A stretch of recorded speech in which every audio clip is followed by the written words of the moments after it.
Hello students, আজকে তোমাদের জন্য কনস্টিটিউশনের বিশেষ কিছু প্রশ্ন নিয়ে আমরা আবার চলে এসেছি। আমরা বলেছিলাম যে আমরা ডাব্লিউবিপি কেপি এক্সামের জন্য স্পেশাল কিছু কনস্টিটিউশন বা সংবিধানের প্রশ্ন আলোচনা করব, যেগুলো আমাদের সামনের এক্সামের জন্য কিন্তু ভীষণ গুরুত্বপূর্ণ। তো আমরা অলরেডি এর 3টে ক্লাস অলরেডি করে নিয়েছি। আজকে আমাদের এর 4th ক্লাস রয়েছে, যেখানে আমরা আলোচনা করছিলাম যে পশ্চিমবঙ্গ পুলিশের এবং অন্যান্য যে পশ্চিমবঙ্গ সরকারের পরীক্ষায় যে প্রশ্নগুলো এসে থাকে, কি ধরনের প্রশ্ন এসে থাকে এবং তার সঙ্গে কিছু আনুষঙ্গিক তথ্য যেগুলো কিন্তু পরীক্ষাতে প্রশ্ন হিসেবে আসতে পারে, সেগুলো আমরা আলোচনা করছি। তো তার প্রথম প্রশ্ন আজকে আমরা শুরু করছি। দেখো, ফার্স্ট প্রশ্ন কি বলেছে? সাধারণত সংসদে বাজেট পেশ করা হয় কোন মাসে? দেখো, বাজেট কি? বাজেটকে বলা হয় অ্যানুয়াল ফাইন্যান্সিয়াল স্টেটমেন্ট। কথাটার মানে হচ্ছে একজন সরকার, সেটা কেন্দ্র সরকার হতে পারে বা রাজ্য সরকার হতে পারে, এরকম নয় যে বাজেট শুধু কেন্দ্র সরকার পেশ করে, সেটা নয়। বাজেট কিন্তু কেন্দ্র সরকারও পেশ করে, আবার রাজ্য সরকারও পেশ করে, কিন্তু প্রশ্নটা বলেছে সংসদে বাজেট পেশ। তার মানে এই বাজেটটা কেন্দ্র সরকারের বাজেটের কথা বলা হচ্ছে। তো সরকার কি করে বাজেট পেশ করার মাধ্যমে সামনের অর্থবর্ষ বা ফাইন্যান্সিয়াল ইয়ারে কত টাকা কোন খাতে খরচ করতে চায় বা খরচ করার জন্য পরিকল্পনা করছে, সেটা সংসদে পেশ করে। এবং সেই বাজেটটা কি হয়, সংসদে মানে লোকসভার সদস্যদের দ্বারা, মানে যারা এমপি হয়, সেই এমপিরা অ্যাপ্রুভ করলে বাজেটটা কিন্তু পাস হয়। এখানে রাজ্যসভার সদস্যদেরও কিন্তু অনুমোদন লাগে না। অনুমোদন তাদের জন্য বাজেটে পাঠানো হয়, কিন্তু তাদের অনুমোদন বা তাদের যদি কোনো রকমের অবজেকশনও থাকে, সেটা লোকসভা কিন্তু গ্রহণ নাও করতে পারে। এটা কিন্তু মনে রাখতে হবে। ওকে। তো বাজেট যেটা পেশ হয় সেটা কিন্তু প্রত্যেক বছরই ফেব্রুয়ারি মাসে বাজেট পেশ করা হয়ে থাকে। প্রত্যেক বছর পয়লা ফেব্রুয়ারি, ফেব্রুয়ারি মাসের 1 তারিখে কিন্তু ভারতের যে অর্থমন্ত্রী হন তিনি কিন্তু লোকসভায় বাজেট পেশ করে থাকেন। আমাদের অর্থমন্ত্রী প্রেজেন্ট কে রয়েছেন? নির্মলা সীতারামন ম্যাডাম রয়েছেন। তিনি বাজেট পেশ করেন। তবে এটা মনে রাখবে যে বাজেট পেশ সবসময় যে অর্থমন্ত্রী করবে এরকম কোনো ব্যাপার নেই। প্রাইম মিনিস্টার বা প্রধানমন্ত্রী চাইলেও কিন্তু বাজেট পেশ করতে পারেন। যেমন ইন্দিরা গান্ধী যখন ছিলেন, তিনি কিন্তু বাজেট পেশ অলরেডি করেছিলেন, তিনি তখন প্রধানমন্ত্রী ছিলেন। তো এটা মনে রাখবে, আগেই কিন্তু বাজেট 1 তারিখে পেশ হতো না, আগে বাজেট পেশ করা হতো ফেব্রুয়ারি মাসের লাস্ট ডে, শেষ দিনে বাজেট পেশ করা হতো। এই কারণে পরীক্ষায় একটা প্রশ্ন আছে যে কোন অর্থমন্ত্রী তার নিজের জন্মদিনে দুবার বাজেট পেশ করেছিলেন। তো সেক্ষেত্রে অ্যান্সারটা মনে রাখবে, সেক্ষেত্রে অ্যান্সার হয় মোরারজি দেসাই। তিনি ভারতের প্রথম নন কংগ্রেস প্রাইম মিনিস্টার যেমন ছিলেন, তার সাথে সাথে তিনি অর্থমন্ত্রী ছিলেন। এবং মজার ব্যাপার এটাই যে মোরারজি দেসাইয়ের যে বার্থডে, সেটা ছিল কবে জানো? 29 ফেব্রুয়ারি। অর্থাৎ তার জন্মদিন কিন্তু প্রতি 4 বছর অন্তর একবার করে আসতো। তো তিনি তার জন্মদিনে কিন্তু বাজেট পেশ করেছিলেন দুবার। এটা মনে রাখবে, খুবই ইম্পর্টেন্ট একটা প্রশ্ন। এক্সট্রা ইনফরমেশন গুলো মনে রাখবে, কারণ এক্সট্রা ইনফরমেশন গুলো থেকেও কিন্তু এক্সাম এসে থাকে, এক্সামে প্রশ্ন এসে থাকে। নেক্সট প্রশ্ন কি বলেছে? নিম্নলিখিত কোনটি রাজ্যসভায় পেশ করা যায় না? দেখো, এই যে বিল পেশ হয়, কিছু বিল লোকসভায় পেশ হয়, কিছু বিল রাজ্যসভায় পেশ হয়। কিছু বিল লোকসভা রাজ্যসভা উভয়ই পাসের প্রয়োজন হয়। কিছু বিল শুধুমাত্র লোকসভায় বা শুধুমাত্র রাজ্যসভায় পেশ করা হয়ে থাকে। তো এখানের মধ্যে কোন বিলটি রাজ্যসভায় পেশ করা যায় না? এই দেখো, আমি এক্ষুনি আলোচনা করলাম, সেটা হচ্ছে অর্থ বিল বা ফাইন্যান্স, যেটা আমাদের মানি বিল বলা হয়ে থাকে। তো মনে রাখবে, এই যে মানি বিল বা অর্থ বিল হয়ে থাকে, এটা কিন্তু শুধুমাত্র লোকসভাতেই পেশ করা হয়ে থাকে, এটা কিন্তু রাজ্যসভাতে এটা পেশ করা হয় না। তবে রাজ্যসভাতে এই বিলটা পাঠানো হয় কোনো রকমের সংশোধনী বা কোনো রকমের যদি মানে পরিবর্তনের প্রয়োজনের জন্য, সুপারিশের জন্য পাঠানো হয়। তবে রাজ্যসভা যদি কোনো সুপারিশ বলেও থাকে, 14 দিনের মধ্যে তাকে সেই সুপারিশ সহ একটা ফেরত পাঠাতে হয়ে থাকে। এবার 14 দিনের মধ্যে রাজ্যসভা যদি কোনো পরিবর্তনের সুপারিশ করে, আবার নাও করতে পারে বা কোনো রিপ্লাই নাও দিতে পারে, লোকসভাতে কিন্তু সেটা অটোমেটিক পাস হয়ে যায়। মানে অর্থ বিল বা মানি বিলের ক্ষেত্রে রাজ্যসভার কিন্তু কোনো রকমের সে বা কোনো রকমের যে আহ, কোনো রকমের যে সুপারিশ, সেটা কিন্তু গ্রহণ করা হয় না। যদি চায় গ্রহণ করতেও পারে, যদি চায় গ্রহণ নাও করতে পারে। সেটাই বলা আছে, দেখো, লোকসভা সেই সুপারিশ গ্রহণ করতে বা বর্জন করতে পারে। তবে বিলগুলি, তবে কিছু কিছু বিল, যেমন রাজ্যে জরুরি অবস্থা সম্পর্কিত বিল, সুপ্রিম কোর্টের বিচার ব্যবস্থার ক্ষমতা বিল, এইসব কিন্তু উভয় কক্ষে উত্থাপন করা যেতে পারে। যেমন উপরাষ্ট্রপতি, রাষ্ট্রপতি, যেমন একটা জিনিস মনে রাখবে, আমাদের যে উপরাষ্ট্রপতি, যে রাষ্ট্রপতির জন্য হয়, উপরাষ্ট্রপতির যে ইমপিচমেন্ট পদচ্যুতি, সেই ইমপিচমেন্ট পদচ্যুতির যে বিলটা, সেটা কিন্তু অনলি রাজ্যসভাতেই তোলা যায়। কারণ উপরাষ্ট্রপতি রাজ্যসভার সভাপতি হয়ে থাকে। ঠিক আছে? তো এরকম প্রশ্ন আসে, কোন বিল শুধু লোকসভায় পেশ করা যায়, কোন বিল শুধু রাজ্যসভায় পেশ করা, এরকম কিন্তু অ্যান্সার থাকে বা কোশ্চেন থাকে, এগুলো কিন্তু করতে হবে। ওকে, নেক্সট প্রশ্ন কি বলেছে দেখা যাক। রাজ্যপালের অতি গুরুত্বপূর্ণ আইন সংক্রান্ত ক্ষমতা কি? যে রাজ্যপাল কি গুরুত্বপূর্ণ কাজ করতে পারে? দেখো, এক্ষেত্রে অ্যান্সার হবে অর্ডিন্যান্স জারি করা। দেখো, অর্ডিন্যান্স কথাটা আমরা আগের ক্লাসে আলোচনা করেছিলাম। অর্ডিন্যান্স মানে কি? রাজ্যসভায়, তো কেউ যদি না দেখে থাকো আগের ভিডিও দেখবে, তাহলে দেখতে পাবে যে অর্ডিন্যান্স সম্পর্কে আমরা কিন্তু বিস্তারিত আলোচনা করেছি। যখন কোনো রাজ্যের আইনসভা বা কেন্দ্রের আইনসভার যখন অধিবেশন চলে না, তখন কি হয়, 213 নম্বর ধারা অনুযায়ী রাজ্যপাল অর্ডিন্যান্স বা অধ্যাদেশ জারি করতে পারে। সেরকম সেম ভাবে রাষ্ট্রপতিও কিন্তু অর্ডিন্যান্স জারি করে। রাষ্ট্রপতি যখন সংসদের অধিবেশন চলে না, তখন 123 নম্বর 123 আর্টিকেলের মাধ্যমে কিন্তু রাষ্ট্রপতি অর্ডিন্যান্স জারি করতে পারে। তো রাজ্যপালও কিন্তু রাজ্যের আইনসভা যখন চলে না, তখন অর্ডিন্যান্স জারি করতে পারেন। এছাড়া রাজ্যপালের একটা নির্বাহী ক্ষমতার মধ্যে রয়েছে বিধানসভা ভেঙে দেওয়া। এক্ষেত্রে একটা বিশেষ ক্ষমতা রাজ্যপালের রয়েছে, এটাকে স্বেচ্ছাচারী ক্ষমতাও বলা হয়ে থাকে। যে যেমন লোকসভা যদি ভাঙতে হয়, তখন কিন্তু রাষ্ট্রপতিকে প্রধানমন্ত্রীর পরামর্শ নেওয়া বাধ্যতামূলক। মানে রাষ্ট্রপতি প্রধানমন্ত্রীর পরামর্শ ছাড়া লোকসভা কিন্তু ভাঙতে পারে না। কিন্তু রাজ্যপাল বিধানসভা ভেঙে দেওয়ার সময় মুখ্যমন্ত্রী বা সিএম এর সাথে কোনো রকমের পরামর্শ না করেই কিন্তু বিধানসভা ভেঙে দিতে পারেন। এটা রাজ্যপালের একটা স্বেচ্ছাচারী ক্ষমতা রয়েছে। কিন্তু এটা ব্যবহার করা হয় না কেন? যদি রাজ্যপাল এটা করে থাকেন, সেক্ষেত্রে পরবর্তী নির্বাচনে যে কোনো, মানে যেটা সেন্ট্রালের পার্টি থাকবে, সেখান থেকেই তো রাজ্যপাল অ্যাপয়েন্ট হয়ে থাকে। তো সেক্ষেত্রে সেই সেন্ট্রালের পার্টিটা কিন্তু সেই রাজ্যে আর ক্ষমতায় আসতে পারে না। কারণ যদি বিধানসভা ভেঙে যায়, তখন জরুরি অবস্থা জারি হয়।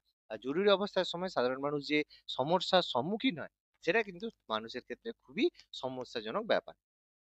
এছাড়া রাজ্যপাল কোনো বিলে সম্মতি জানাতে পারে বা প্রত্যাখ্যান করতে পারেন, এটাও কিন্তু, বা কোনো বিলকে ভেটো ক্ষমতার মাধ্যমে প্রেসিডেন্টের কাছেও কিন্তু পাঠাতে পারে। ভেটো ক্ষমতা মানে কোনো বিলের সম্মতি না জানিয়ে সেটাকে হোল্ড করাকে ভেটো বলা হয়। এটাও কিন্তু রাজ্যপালের ক্ষমতার মধ্যে রয়েছে। আর একটা অর্ডিন্যান্স সর্বোচ্চ 6 মাস 6 সপ্তাহ পর্যন্ত থাকতে পারে। তারপরে যদি এটা পাস না হয়, এটা বন্ধ বা সিজ হয়ে যায়। ওকে, বোঝা গেল। চলো, নেক্সট প্রশ্ন কি বলেছে। সংবিধানের কোন ধারায় বলা হয়েছে যে 14 বছরের কম বয়সী শিশুদের কারখানা বা খনি বা বিপজ্জনক কাজে নিয়োগ করা উচিত নয়? দেখো, এটা অবশ্যই আর্টিকেল 24 নম্বর ধারায় বলা রয়েছে যে 14 বছরের কম বয়সী কোনো শিশুকে কারখানা বা খনিতে বা কোনো বিপজ্জনক কাজে নিযুক্ত করা যাবে না। এটা আমাদের যে মৌলিক অধিকার, ফান্ডামেন্টাল রাইটস রয়েছে, যেখানে শোষণের বিরুদ্ধে অধিকার রয়েছে আর্টিকেল 24-এ, সেখানেই বলা হয়েছে যে শিশুদের শোষণ এবং ক্ষতিকারক কাজে যোগদান না করানো, এটা কিন্তু, বা শিশুদের এই কাজে পরিস্থিতিতে রক্ষা করা, এটা কিন্তু একটা মৌলিক অধিকারের মধ্যে পড়ছে। খুবই ইম্পর্টেন্ট প্রশ্ন। মৌলিক অধিকার থেকে কিন্তু প্রচুর প্রশ্ন আছে। তোমরা যদি মৌলিক অধিকার সংক্রান্ত ক্লাস চাও, তাহলে অবশ্যই কমেন্ট করে জানাও, আমরা সেই সংক্রান্ত ক্লাস তোমাদের জন্য নিয়ে আসবো। পরবর্তী প্রশ্ন, গণপরিষদের সদস্য যারা সংবিধানের খসড়া প্রস্তুত করেন, তারা আসলে কে ছিলেন? দেখো, এক্ষেত্রে অ্যান্সার হবে কি, অপশন বি, বিভিন্ন অঞ্চলের বিধানসভা দ্বারা নির্বাচিত প্রার্থী। এক্ষেত্রে মনে রাখবে, গণপরিষদের যে সদস্য ছিল, মোট ছিল 389 জন। তার মধ্যে 296 জন ছিল ব্রিটিশ শাসিত প্রদেশ থেকে, আর 93 জন ছিল দেশীয় রাজ্য থেকে। এবার এই যে 93 জন, এক্ষেত্রে কোনো নির্বাচনের ব্যাপার না। এগুলো প্রিন্সলি স্টেট, বা যেগুলো আমাদের মানে আমাদের যে রাজ্যের প্রিন্সলি স্টেট গুলো রয়েছে, সেখান থেকে মনোনীত সদস্যরাই কিন্তু এসেছিল, কারণ সেখানে কোনো বিধানসভা নেই। কিন্তু যেগুলো ব্রিটিশ শাসিত প্রদেশ ছিল 296, সেখানে প্রাদেশিক বিধানসভা থেকে পরোক্ষভাবে নির্বাচন, মানে সেই বিধানসভা যাদেরকে নির্বাচন করেছিল, তারা এসে এর সদস্য হিসেবে নির্বাচিত হয়েছিল। এই নির্বাচন 1946 সালের ক্যাবিনেট মিশন পরিকল্পনার আন্ডারে কিন্তু হয়েছিল। ওকে, চলো নেক্সট প্রশ্ন। নির্দেশমূলক নীতি সমূহের ধারণাটা কোন দেশ থেকে নেওয়া হয়েছে? নির্দেশমূলক নীতি, যেটাকে আমরা ডিপিএসপি বলি, directive principle of state policy, যেটা আমরা নিয়েছি আয়ারল্যান্ডের সংবিধান থেকে। 1937 সালে আয়ারল্যান্ডের সংবিধানের এই নীতিগুলো আমাদের অন্তর্ভুক্ত করা হয়েছে, যেটা আমাদের সংবিধানের ফোর্থ পার্ট 4-এ এই নীতিগুলো রয়েছে।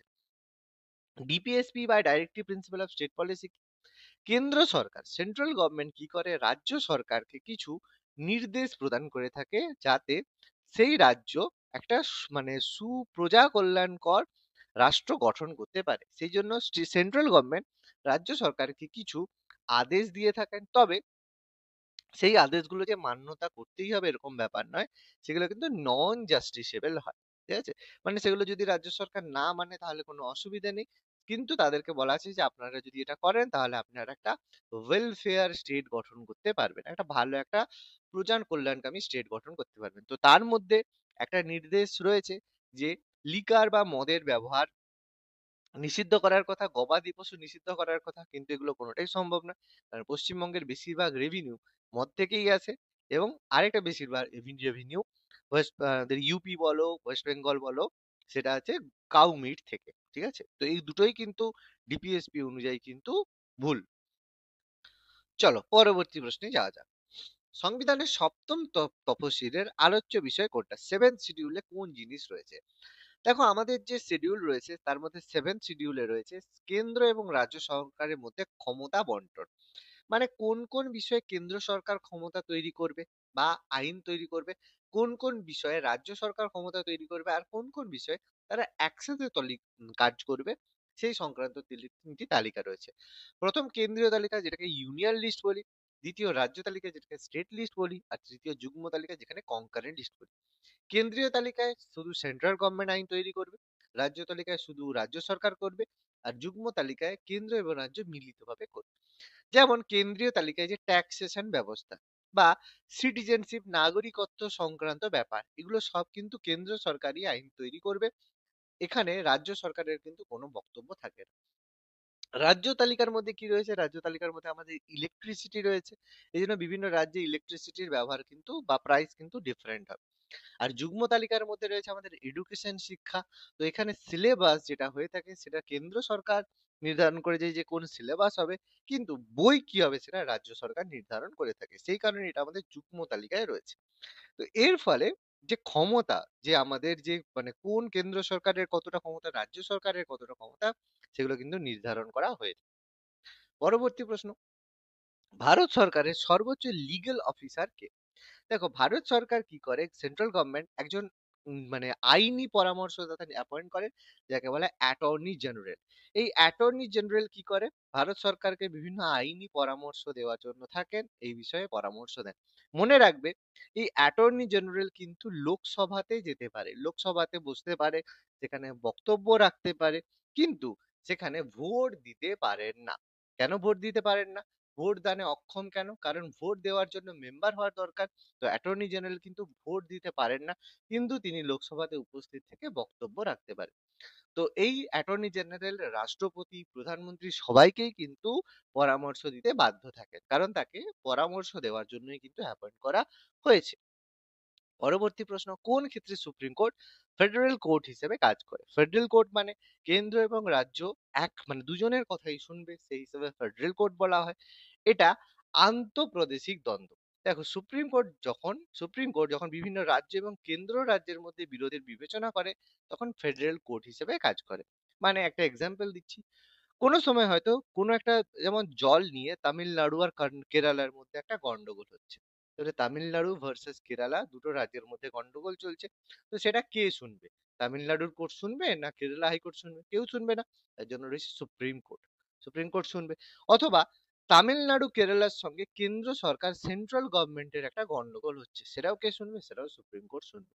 এইগুলোকে বলা হয় অরিজিনাল জুরিসডিকশন, মানে মূল এখতিয়ার বলে। এরকম অনেকগুলো জুরিসডিকশন রয়েছে সুপ্রিম কোর্টের, অ্যাপিলেট জুরিসডিকশন, ঠিক আছে, এরকম একাধিক জুরিসডিকশন রয়েছে। এর মধ্যে অরিজিনাল জুরিসডিকশন মূল এখতিয়ার, যার মধ্যে সুপ্রিম কোর্ট কি করে, এই কাজগুলো করে থাকে। ওকে, চলো আজকের লাস্ট প্রশ্ন কি বলেছে। ভারতের জাতীয় কংগ্রেস কত সালে সরকারিভাবে জনগণের দ্বারা রচিত সংবিধানের দাবি করে? এটা প্রত্যেকেই কম বেশি জানি। 1934 সালে জুন মাসে ভারতীয় জাতীয় কংগ্রেস প্রথমবার সংবিধান রচনার জন্য আনুষ্ঠানিক ভাবে একটি গণপরিষদের দাবি করে। তোমরা কনস্টিটিউশন পড়ার সময় অবশ্যই পড়েছো, হয়তো যদি না পড়ো তাহলে আমার ক্লাসগুলো ফলো করবে, সেখানে দেখবে আমি মেনশন করেছি গণপরিষদের প্রথম দাবি করেছিল কিন্তু এম এন রয়। তো এম এন রয় প্রথম গণপরিষদের দাবি করেছিলেন 1934 সালে। সেই হিসেবে 1935 সালে কংগ্রেস আনুষ্ঠানিকভাবে জনগণের জন্য সংবিধান রচনার দাবি করেছিলেন। তো এটা কিন্তু ভীষণ গুরুত্বপূর্ণ। প্রথম গণপরিষদের দাবি কিন্তু এম এন রয় বা মানবেন্দ্রনাথ রয়, কমিউনিস্ট নেতা, তিনি কিন্তু এটা করেছিলেন। ওকে, তাহলে আজকের ক্লাসটা কেমন লাগলো তোমরা অবশ্যই কমেন্ট করে জানাও, এবং প্রিভিয়াস ক্লাস যদি তোমরা না দেখে থাকো তাহলে আমাদের চ্যানেলে তোমরা যাও, সেখানে গিয়ে দেখবে প্রিভিয়াস ক্লাসগুলো কিন্তু ওখানে পেয়ে যাবে। কেমন লাগলো তোমরা অবশ্যই কমেন্ট করে জানাও। অবশ্যই আমাদের চ্যানেল লাইক করো, সাবস্ক্রাইব করো এবং আরো অনেক বেশি শেয়ার করো। ধন্যবাদ।